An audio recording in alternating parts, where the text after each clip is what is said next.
Hello and welcome to History in a Nutshell. So in today's video, we're going to be taking a look at the economic policy of mercantilism. More specifically, we're going to look into its use in the colonies belonging to Great Britain throughout the 16th, 17th and 18th centuries. So to begin with, let's look at mercantilism as an idea.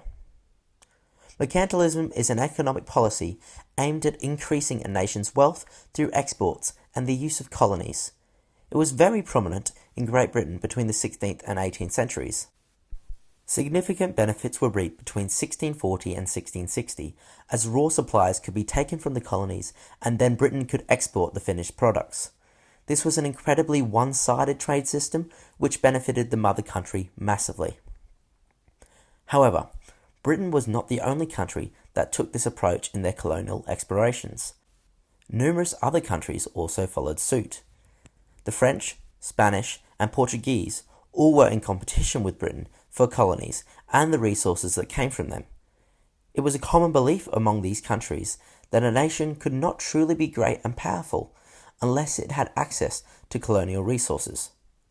The strong dependence on colonies therefore meant that restrictions were imposed regarding how the colonies could spend their money and distribute their assets. Mercantilism saw large amounts of trade restrictions come into place, which significantly limited the development of colonial businesses, as well as the freedom with which they operated. A large amount of the trade that took place before the mid-17th century was controlled by the Spanish and Dutch. However, it was at this time that the British were able to take complete control of their own shipping rights and restrict these nations from interfering. During the 1660s, a series of laws called the Acts of Trade and Navigation were passed in England. These laws had the purpose of making American colonies far more dependent on Great Britain's manufactured products. In addition to this, there were also a set of protected goods which were only to be sold to British merchants.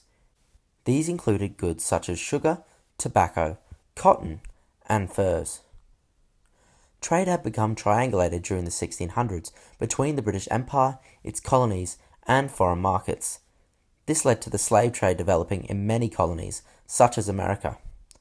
The colonies would provide rum, cotton, and other products that were heavily demanded by the imperialists in Africa.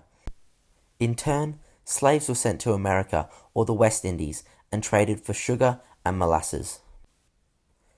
This proved to Britain that the colonies were not only financially beneficial due to their resources, but also their slave potential.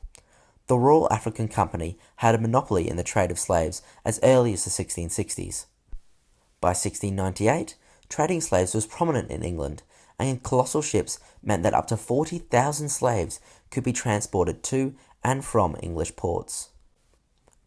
The British government wanted trade of gold and silver bullion and were constantly seeking a positive trade balance.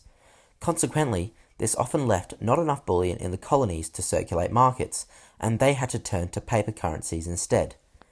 The mismanagement of this printed currency could often lead to periods of inflation. Furthermore, due to Britain constantly being at a state of war, there was an ever-present need to use taxes in order to fund the army and navy.